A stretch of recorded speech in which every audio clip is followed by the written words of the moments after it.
Hey there nation, and welcome to the show where we help you to play miniatures wargaming on a budget. It is I, Commander Cheapskate, and we're back with another episode of Way of the Underhive.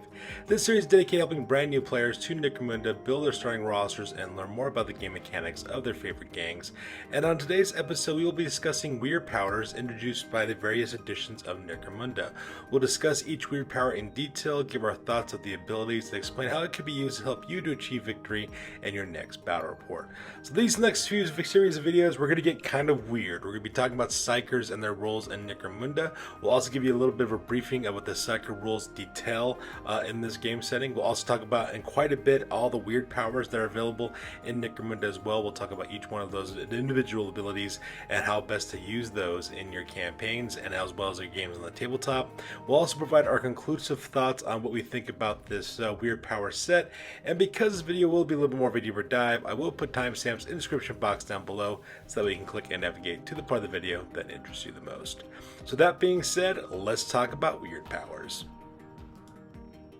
Alright, so give you the rundown real fast of Psykers and Necromunda. First of all, willpower characteristic is going to be key because the lower the willpower score is for your character, the easier it's going to be for them in order to trigger these mental abilities off.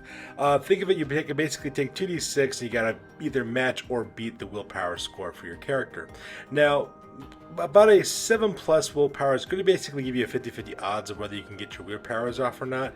You want to be more like in the 6, the 5, the 4 levels, so that way you can continually get your Wyrd powers off, statistically speaking, at a higher level. And of course, if you can't get that low with your willpower scores to either upgrading your character, you could also do so with some very simple actions you can take in the actual tabletop to help you. For example, every single one of these characters do come with the power called Maintain Control. It is a simple action and it's used for continuous effect Wyrd powers that you might use. All you gotta do, of course, is take a willpower test with a 3+ modifier attached to it. If you manage to beat that score, of course, the ability still keeps on going, otherwise it immediately ends. At the same time, if you do need a little bit of boost to your willpower test, you can take a concentrate action with your Psykers, and what that basically is a basic action that adds +1 to your willpower test the next time you roll it. At the same time, you do have to watch out for perils of the warp. If you manage to roll snake eyes when you roll for your powers, there's a couple of bad things that can happen to your characters, kind of like miscasting for your magic in Warhammer the Old World. At the same time, if you have rival Psykers in the opposing gang, of course, all they gotta do is roll 2d6 as well and beat your willpower test. And they're able to do so, that means they disrupt your power and your ability doesn't go off either. Now, when it comes to the perils of the warp, however, like I said before, double ones is the way you actually trigger that event, and it can actually be quite devastating for your Psykers. But we'll talk about that a little bit more in detail here in a second. Lastly, you have two types of Psykers in your gangs. You have a sanctioned Psyker, which is nice because you get to reroll 1 willpower test per battle, which could be extremely useful. Having that ability to reroll could prove quite critical if a situation warrants it. Also, you have for most of your fighters, you'll have what's called the non-sanctioned Psyker special rule, which means if your character gets taken out of action, your opponent earns D3 times 10 credits in order to do so, because they're wanted, dead or alive, basically. And if they get captured, they can be immediately sold if captured as well. So you won't be able to get them back in a rescue mission if that does happen. And lastly, the coolest thing about these game mechanics, of course, is your Psyker's ability to access force weapons. Force weapons are actually just normal mundane melee weapons, but if a post-battle action where you do a sign attunement, if you actually pass that roll, you could actually add the power trait as well as a sever trait to your force weapons, and that only works in the hands of a Psyker. So for those of you guys who are looking for some ways to make your Psykers even deadlier, may I suggest giving them force weapons. Alright, so let's talk about perils of the warp. Whenever you roll double ones or a double 6 when making a willpower test to perform a Wyrd power action, you might actually get the perils of the warp, right? So let's go and talk about that ends being. You end up rolling a 2d6 and you get one of basically 5 possibilities. If you roll a 2 to 3, you get what's called a tear in reality, and what that rule states is that the Psyker loses control and warp energy tears reality apart around them. Center a 5-inch blast marker on the Psyker. Any model touched by the marker must pass a willpower test or lose a wound or suffer driver wounded effect, and the Psyker then goes out of action. On a 4 through 5, you have the Immaterium inverse. The warps inverts upon the attempting to control it. The Psyker becomes a target of power regardless of range. If the power is beneficial, the Psyker instead becomes prone and pinned and suffers a strength 6 hit that inflicts 2 damage, ignoring armor saves, and the power has no further effects. On a roll of 6 or 8, you get Whispers of the Warp. The Psyker's mind is filled with screaming demonic voices. The Psyker becomes subject to the Insane condition. Place an insanity marker on the Psyker's fighter card and roll d6 on the Insane table when they activate. On a 9 through 10, you get Warp Surge. The Psyker's power becomes overcharged with warp energy. The Psyker may immediately try to manifest the same power again as a free action, or if they're trying to disrupt the power, they may immediately manifest one of their own powers as a free action. This additional manifestation of the power can trigger Perils of the Warp as normal. After working out the effects of the power, the Psyker becomes prone and pinned and suffers a Strength 4 hit, which inflicts 1 damage. And lastly, from 11 through 12, you have Demonic Possession. Demonic energy courses through the Psyker's body. The Psyker increases their movement, strength, toughness, as well as attack characteristics all by 3, and their weapon skill to 2+. Their unarmed attacks inflict 2 damage and have an AP of -1. In the end phase of the following round, or if the Psyker generates this result again, they go out of action.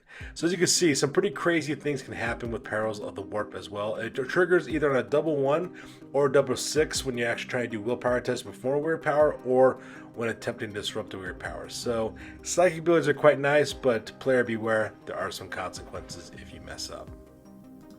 So let's talk about the Divination Psyker Discipline, which was introduced in Necromunda Book of the Outcast. We'll discuss this discipline's Wyrd powers in details and provide our thoughts on their abilities and explain how it can use to help you achieve victory in your next battle game of Necromunda.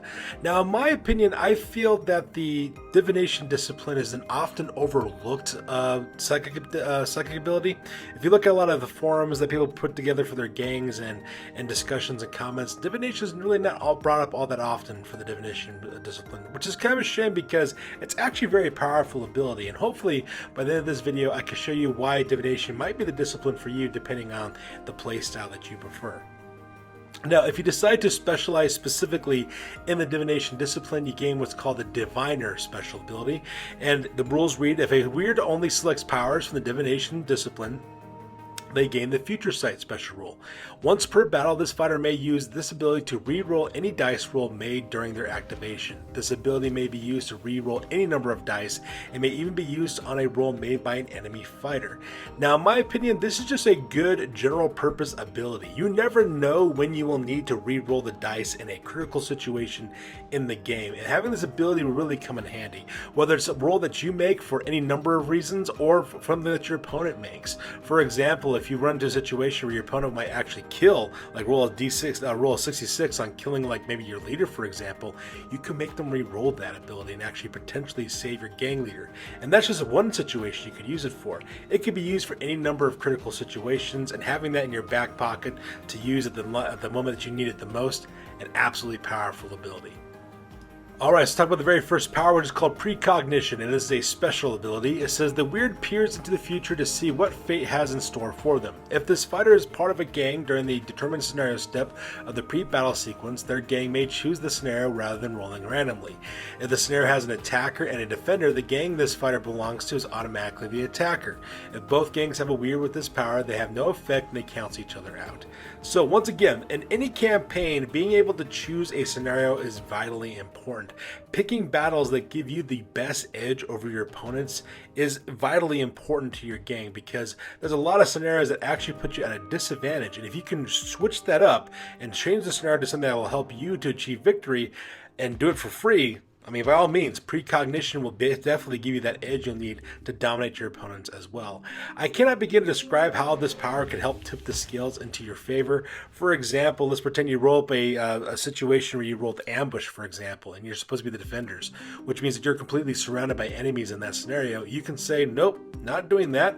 Or choosing something else because you have the Precognition ability. Or let's say that you do have a scenario that does roll up and you like it, but you want to be the attacker rather than the defender. You can choose what position you play in that scenario as well. Now, the odds of your opponent also having a diviner or a psyker who specialize in divination's discipline is very rare. I don't see very many gangs actually using this psychic ability in their gangs. So this could be another edge that you can use to actually have a benefit over your opponents, because that way you can kind of control how you go about proceeding through scenarios in your campaign. So power number 2 is Foreboding. It is a double action in order to use this, and it's also got a continuous effect. And what the rules state is that glimpsing moments in the near future, this Wyrd predicts the movements of their enemies and guns them down. While this Wyrd power is maintained, the fighter may either gain the Overwatch skill or grant the Overwatch skill to a single friendly fighter that is both within 12 inches and line of sight of this fighter. So, needless to say, Overwatch is actually one of the most powerful skills you can get in the Cunning Tree, and this particular power is actually one of the most powerful abilities you can have for your Psyker and your gang. Overwatch is the ultimate trolling ability, because what that basically does is that so long as your fighter that you choose has a ready marker, what ends up happening is if your enemy decides to activate a fighter, you get to choose that fighter with the Overwatch skill to interrupt that activation.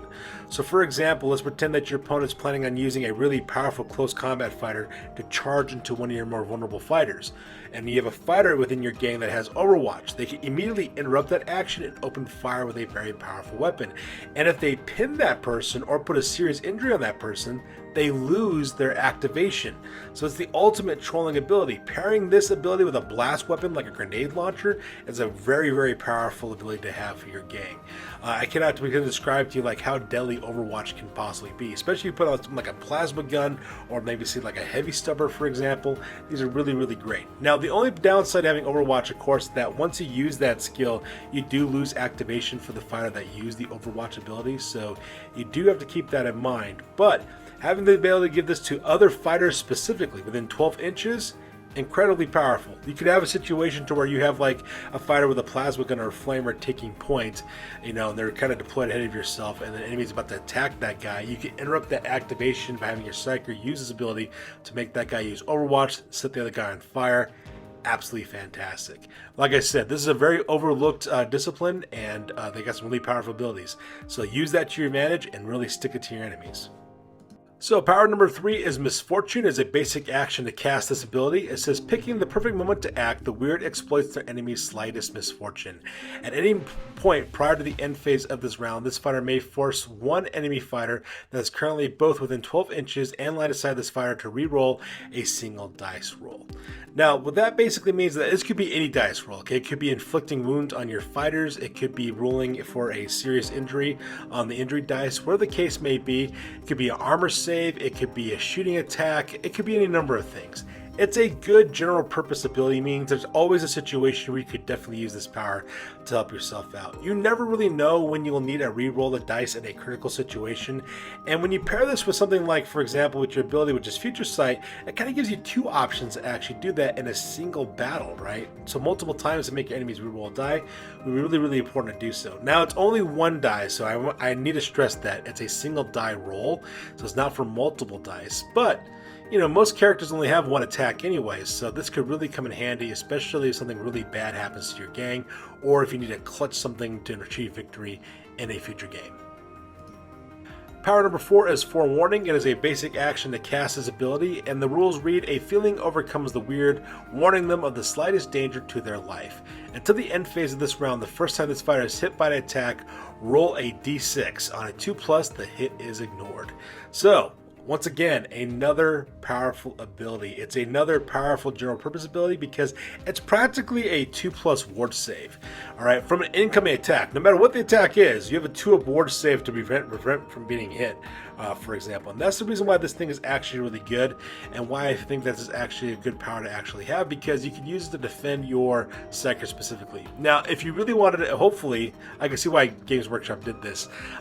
If the rules were a little bit different where you could use this on anybody in your gang, that would be extremely powerful. I think that's why they limited the ability to the Psyker only. So that's one thing that's nice about this. You can give your Psyker a 2-up ward save in case they get attacked by something, alright? So if you have a really powerful, let's say like a leader, for example. Let's say you're an Outcast gang, your leader is a Wyrd archetype, and you take the Forewarning ability for yourself. It gives you a 2-up ward save every single time you want to use this. So it's really good for protecting your Psyker from being attacked from others. Power number 5 is Warp Whisperers. This is a special scenario, a special rule. So it says, conversing with the denizens of the Warp, the Wyrd learns how to best exploit their current situation. While this fighter is part of a gang, that gang may increase their crew size by 1 for the scenario, and may re-roll any rolls for reinforcements. In addition, if this fighter is a sentry, the alarm will automatically be raised if they finish their movement within 6 inches of an enemy fighter. So in my opinion, this is probably the most, if not one of the most best powers to have in this discipline, right? Having the ability to outnumber your enemies by 1 could prove critical in any kind of scenario, okay? This is something that like the House Khaldor gangs are really known for, because Khaldor could bring additional bone pickers as well as brethren into battle. So he having the ability to bring 1 additional fighter is a great way to kind of balance the scales and also, you know, help you overwhelm your enemies as well. In addition, being a sentry in a scenario, using those those sentry rules can prove to be quite hindering for you. So for example, if you're like in a situation where you're like trying to protect a hostage that you manage to capture from your enemies and then trying to free them, having to be able to raise the alarm once you're within 6 inches is a great way to take away the advantage that your opponent has in stealth as well. And having the ability to sound the alarm when you're close enough is a great way to actually, you know, kind of dominate in that scenario. And that's the reason why I like the Warp Whispers, because it doesn't require you to use anything else. You can use it at the very beginning of a scenario and you're ready to go. The very last ability is called Visions, and it's a double action to use this effect, and it's also a continuous effect spell. It says enemies cannot hide from the Wyrd while their gaze is fixed upon the warp. While this Wyrd power is maintained, all enemy fighters within 18 inches of this fighter that are in full cover count as being in partial cover, and all enemy fighters within 18 inches of this fighter are in partial cover count as being out in the open. Like I said before, this is actually one of the most powerful abilities in Divination, and I can really see this being used quite a bit in order to harm your enemies, because it's an excellent power to use if you're attacking a defensive fighting position, or if you need a critical shot against an enemy who's behind cover or behind partial cover. It may be a bit situation, but it's a nice buff. It's a nice general purpose buff because there's a lot of terrain and a lot of cover that people could actually use in order to protect themselves from being shot at. For example, you could use this with someone who's got an infrasight, for example, to take away all cover completely, and you can just take out somebody as if they're not hiding behind anything.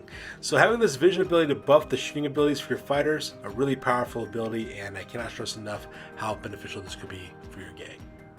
So in conclusion, I feel that Divination is one of the best psychic disciplines that are available for players, and in my opinion, it's often overlooked. A lot of people go for things that are very obvious, things like, for example, like Pyromancy, for example, is a very obvious one that people like to generate towards, or Technomancy, for example. Technomancy, for example, is my favorite discipline that's available for Psykers, but a close second would probably be Divination, just because it provides you with such excellent abilities on the tabletop.